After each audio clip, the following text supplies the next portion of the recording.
Welcome back to another video. It's kind of crazy to think that I'm still doing this, but it feels great. Now, I started this channel when I decided that I was no longer satisfied with my job and quit. It has been quite a journey in the roughly year since, but I've learned so much and I'm excited to share that knowledge with you. One of the biggest things I've learned is how to deal with my limiting beliefs. Let's talk about it.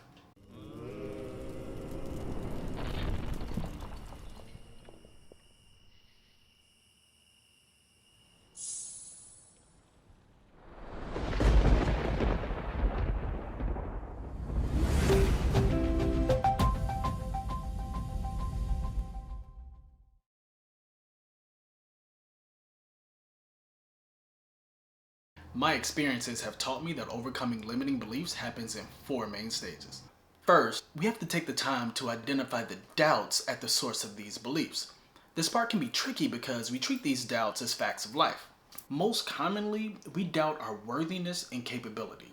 We do it so often that we don't even hear these thoughts anymore. We just feel the fear and anxiety that they cause, and we can't figure out why we're stuck in the same patterns. So, we have to bring these thoughts back to the front of our mind in order to deal with them.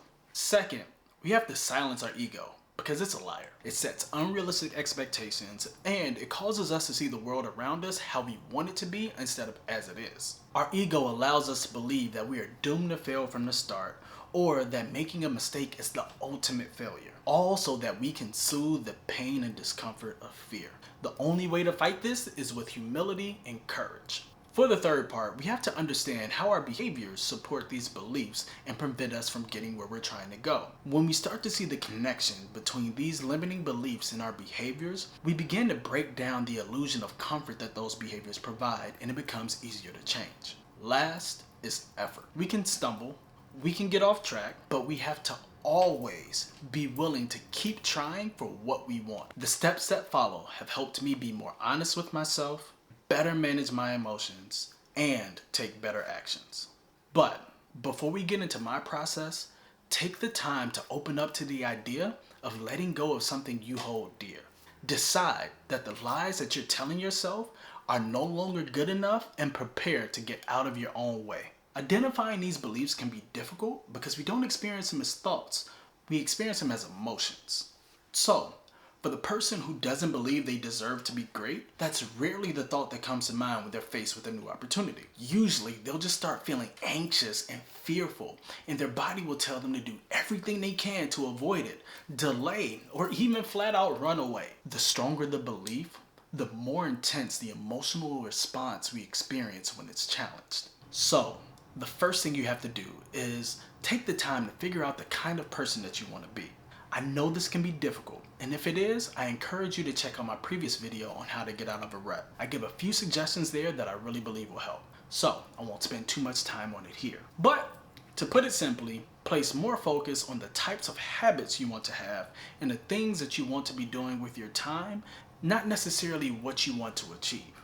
Think about the things that bring you joy and envision a life where you get to do them often. This will make it easier for you to find a stronger sense of purpose in the actions you take today because you're no longer waiting for some big event to be happy. You get to do it now. This is why understanding who you want to become is the first step in conquering our limiting beliefs. It's hard to deal with a limiting belief if we don't first understand what that belief is stopping us from doing in the first place. As you think about the type of person that you want to become, pay attention to the resistance that you feel in your body. Listen for the quick doubts that seem to pop up and fade away just as quickly as they came. These tiny split-second thoughts are extremely dangerous because every time we allow a doubt to pass through our consciousness unchallenged, it's reinforced as a belief. You have to push past the fear that makes you want to run away from these feelings and really ask yourself why you feel that way. What's most important during this time is vulnerability. In order to truly identify the thoughts underlying this anxiety, we have to be willing to say out loud the kind of truths we want most to deny. This isn't an opportunity to beat yourself up. We can't simply say the worst things that we can think of and think that we're being honest or vulnerable. As we confront our flaws, we need to accept that we have the power to change them as well. We have to take responsibility.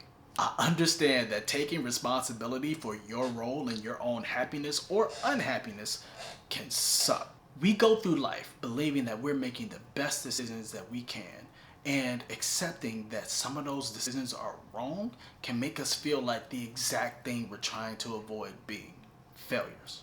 But if we refuse to acknowledge the truth of our mistakes, we will always be failures. In the comments below, please let me know what limiting beliefs you're working on. For me, the belief that effort is a bad thing has completely crippled my ability to get anything done. More on that later. Once we have identified the doubts, we have to take the time to check our ego. When I use the word ego, I'm referring to that voice we all hear that tells us it's okay to give in to fear and deflects responsibility for losses.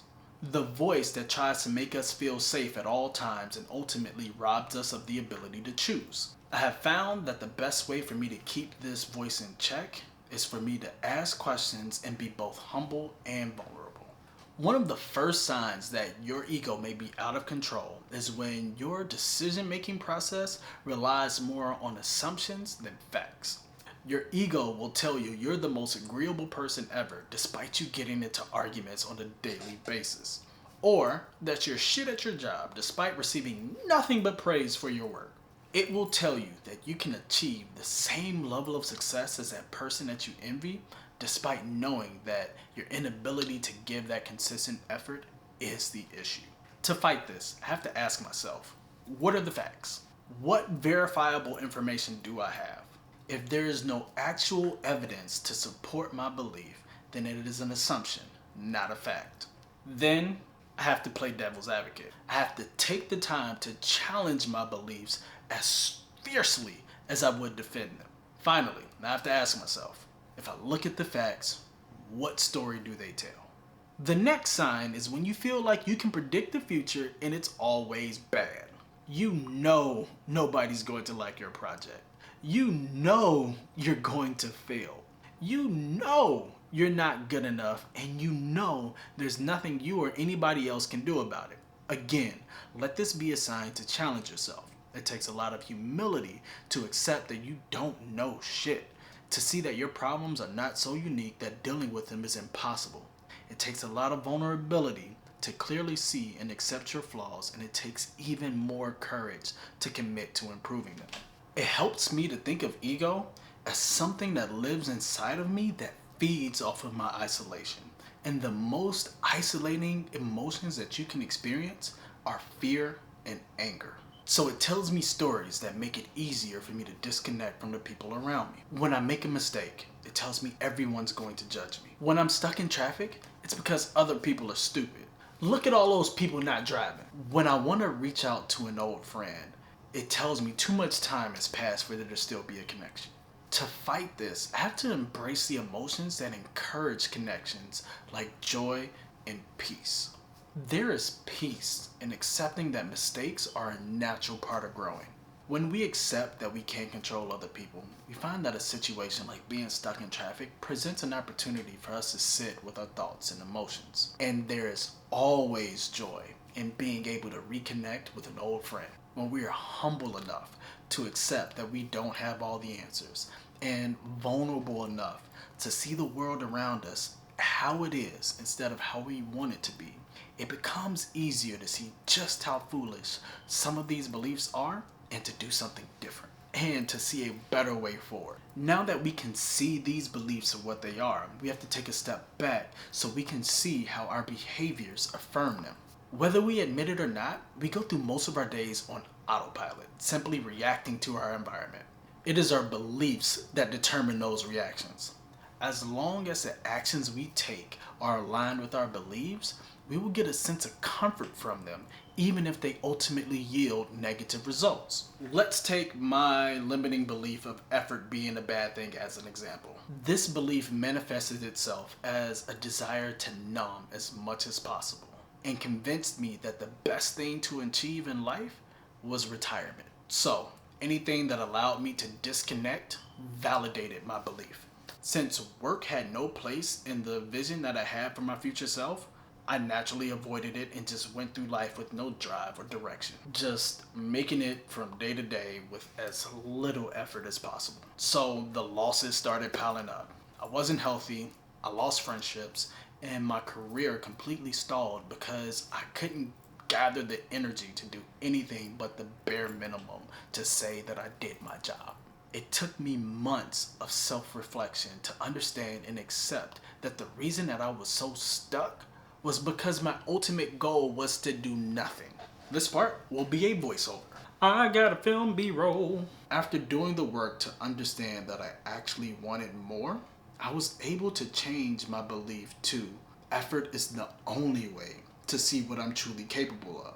The moment I accepted this belief, the thought of numbing myself all day started to bother me. Still, there was this tug of annoyance I felt whenever I would have to sit down to work on something.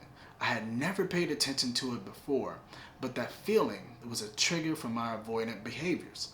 Whenever I felt it, I would immediately start looking for any opportunity to numb myself to the experience. So I made the decision that whenever I started to feel that tug, I would tell myself that it was time to buckle down and work harder instead of running away. I had to understand the trigger before I could change it. So, to help break out of your own cycle, ask yourself these 3 questions. What are you doing now that supports your limiting belief? What do you want to be true about yourself? And what do you have to do to get there? The most important factor in breaking free of the grasp of these limiting beliefs is to just keep trying. The most harmful limiting belief most of us share is that every setback is an absolute, especially if you tried your hardest. If we think we're going to fail, we would rather just quit early so we can tell ourselves that we just didn't want it that bad and avoid having to deal with the reality of our own weaknesses. This thought process eats away at our ability to give effort as it becomes habitual. We start seeing signs of failure earlier and earlier when we're faced with challenges, so we start to quit earlier and earlier. Eventually, we stop trying new things altogether because we stop giving ourselves the opportunity to learn from and work through our setbacks. We end up in a space where we're constantly looking for reasons to justify our actions instead of owning them. This approach to failure robs us of the ability to grow because we have to first accept where we are weak before we can grow strong. So we have to re-examine our relationship with both effort and failure. Failure is a choice. It's something we only experience when we give up. So, until you quit, it's a setback, not a failure. Our setbacks give us the best opportunity to learn. And as long as we keep our ego in check, most of them can be corrected. But the only way that's possible is through consistent effort. We give effort when we do what's necessary, especially when we don't want to. It comes from fighting the urge to consistently do what's easy or comfortable. I believe that it's better to try even if you don't reach your initial goal because you'll never be able to tell a good story about things you never tried to do. Still, regardless of how well you do any of the steps before this, there'll come a time where it all falls apart. Hell, there'll probably be lots of times it all falls apart. Setbacks are unavoidable. It is how we respond in these times that ultimately decides whether we're successful or not. Are you going to quit at the first sign of trouble? Or are you going to be brave enough to accept your weaknesses, learn from your mistakes, and truly see just how strong you can be? I'm your host, That Guy Merv. Don't forget to hit that like button and subscribe to the channel for more videos like this.